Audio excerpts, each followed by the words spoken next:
Third trimester ಅಂತ ಬಂತು ಹೇಳಿದ್ರೆ 7 ಮಂತ್ಸಿಂದ 9 ಮಂತ್ಸ್ ಅಂತ ಕನ್ಸಿಡರ್ ಮಾಡ್ತೇವೆ. ಸೊ ಇದರಲ್ಲಿ ಏನು ಮಾಡಬೇಕು ಅಂತ ಹೇಳಿದ್ರೆ, ಈ ಫಸ್ಟ್ 2 ಟ್ರೈಮಿಸ್ಟರ್ಸಿಗೆ ಕಂಪೇರ್ ಮಾಡಿದಾಗ ಥರ್ಡ್ ಟ್ರೈಮಿಸ್ಟರಲ್ಲಿ ಮಗುದು ತೂಕ ಡ್ರಾಸ್ಟಿಕ್ ಆಗಿ ಚೇಂಜ್ ಆಗ್ತಾ ಬರುತ್ತೆ.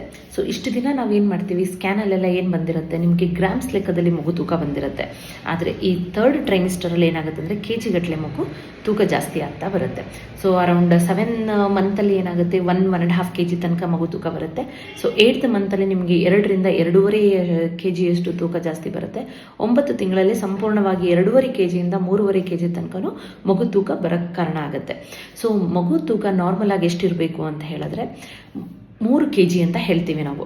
2.5 3 kg ನಮ್ಮ ಇಂಡಿಯನ್ ಇದರಲ್ಲಿ ಹೇಳೋದು. ಸೊ ಮಗು 3 kg ಮೇಲ್ಪಟ್ಟಿತ್ತು ಅಂತ ಹೇಳಿದ್ರೆ ಅದು ನಾರ್ಮಲ್ ಆಗಿ ಸಾಧಾರಣವಾಗಿ ಹೆಲ್ದಿ ಬೇಬಿ ಅಂತ ಹೇಳೋಕ್ಕೆ ಇಷ್ಟಪಡ್ತೀನಿ. ಸೊ ಈ ಥರ ಮಗು ಬೆಳವಣಿಗೆ ಚೆನ್ನಾಗಿ ಆಗಬೇಕು ಅಂತ ಹೇಳಿದ್ರೆ ತಾಯಿ ಆದವ್ರು ಏನು ಮಾಡಬೇಕು, ಪೌಷ್ಟಿಕ ಭರಿತ ಆಹಾರ ಸೇವನೆ ಮಾಡಬೇಕು. ನಿಮಗೆ ಈ ಲಾಸ್ಟ್ ಟ್ರೈಮಿಸ್ಟರ್ಲಿ ಅಟ್ ಎ ಟೈಮ್ ಸರಿಯಾಗಿ ಊಟ ಮಾಡೋಕ್ಕೆ ಆಗ್ತಾ ಇಲ್ಲ ಅಂತ ಹೇಳಿದ್ರೆ ಬಿಟ್ಟು ಫ್ರೀಕ್ವೆಂಟಾಗಿ ಮೀಲ್ಸ್ ತೊಗೋತಾ ಹೋಗಬೇಕಾಗುತ್ತೆ. ನೀವು ದಿನಕ್ಕೆ 3 ಸರಿ ಊಟ ಮಾಡೋರಾಗಿದ್ರೆ ದಿನಕ್ಕೆ 5 ರಿಂದ 6 ಸರಿ ಊಟ ಮಾಡಬೇಕಾಗುತ್ತೆ. ಸೊ ನಿಮ್ಗೆ ಏನು ಸೇರುತ್ತೋ ಅದನ್ನು ನೀವು ತೊಗೋಬೇಕು. ಬಟ್ ನೀವು you should see to that healthy and hygienic ಫುಡ್ಡನ್ನು ನೀವು ಕನ್ಸ್ಯೂಮ್ ಮಾಡಬೇಕಾಗುತ್ತೆ. ಫ್ರೆಶ್ ಫ್ರೂಟ್ಸ್ ತೊಗೋಬೋದು, ಚೆನ್ನಾಗಿ ನೀರು ಕುಡೀರಿ, vegetables, fresh green leafy vegetables ಇದೆಲ್ಲನೂ ತೊಗೋಬಹುದು. ಆಮೇಲೆ proper normal checkups are must and should. ಇಲ್ಲಿ ತನಕ ನೀವೇನು ಮಾಡ್ತಾ ಇರ್ತೀರಾ, ಪ್ರತಿ ತಿಂಗಳು ಆ್ಯಂಟಿನೆಟಲ್ ಕೇರ್ ಮಾಡ್ತಾ ಇರ್ತೀರಾ, ANC ಚೆಕಪ್ಗೆ ತಿಂಗಳ 1 ಸರಿ ಹೋಗ್ತಾ ಇರ್ತೀರಾ. ಸೊ ಥರ್ಡ್ ಟ್ರೈಮಿಸ್ಟರಲ್ಲಿ ಏನಾಗುತ್ತೆ, ನೀವು 7 ತಿಂಗಳು ಆಯಿತು ಅಂತ ಹೇಳಿದ್ರೆ 8ನೇ ತಿಂಗಳಿಂದ 15 ದಿನಕ್ಕೊಂದ್ಸರಿ ನಿಮ್ಮದು ಆ್ಯಂಟಿನೆಟಲ್ ಚೆಕಪ್ ಆಗಬೇಕು. ಸೊ ನೀವು 15 ದಿನಕ್ಕೊಂದ್ಸರಿ ಡಾಕ್ಟರ್ ಹತ್ರ ವಿಸಿಟ್ ಮಾಡಿಕೊಂಡು ನಿಮ್ಮ ಆರೋಗ್ಯ ಹೇಗಿದೆ ಅಂತ ಚೆಕಪ್ ಮಾಡಿಸ್ಕೊಂಡು ಬರಬೇಕಾಗುತ್ತೆ. ಅದ್ರ ಜೊತೆಗೆ ನಿಮಗೆ ಯಾವಾಗ ಏನೇನು ಇಂಜೆಕ್ಷನ್ಸ್ ಇರುತ್ತೋ ಆ ಇಂಜೆಕ್ಷನ್ಸ್ ಕೂಡ ತಗೋಬೇಕಾಗುತ್ತೆ.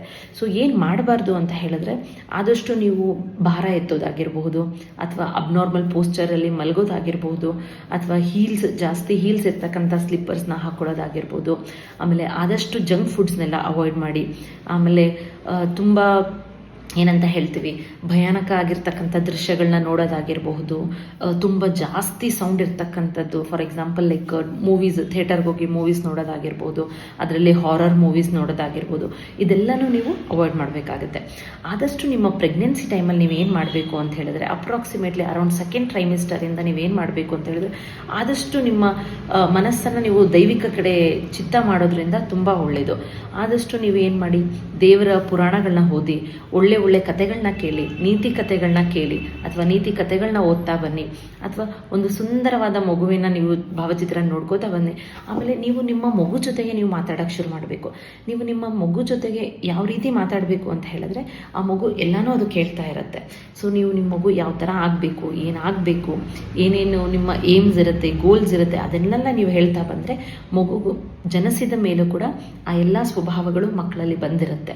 ಸೊ ಆ ಕಾರಣದಿಂದಾಗಿ ನೀವೇನು ಹೆಲ್ದಿ ಎನ್ವಿರಾನ್ಮೆಂಟಲ್ಲಿ ನೀವು ಪ್ರೆಗ್ನೆಂಟ್ ಲೇಡೀಸು, ಓಕೆ, ಹೆಲ್ದಿ ಎನ್ವಿರಾನ್ಮೆಂಟಲ್ಲಿ ನಿಮ್ಮನ್ನು ನೀವು ತೊಡಗಿಸ್ತಾ ಹೋದರೆ ಮಗು ಕೂಡ ಅಂಥದ್ದೇ ಹೆಲ್ದಿ ಎನ್ವಿರಾನ್ಮೆಂಟಿಂದನೇ ಬರುತ್ತೆ. ಅದ್ರ ಥಾಟ್ಸ್ ಕೂಡ ಒಳ್ಳೆ ಥರದ್ರಲ್ಲೇ ಇರುತ್ತೆ.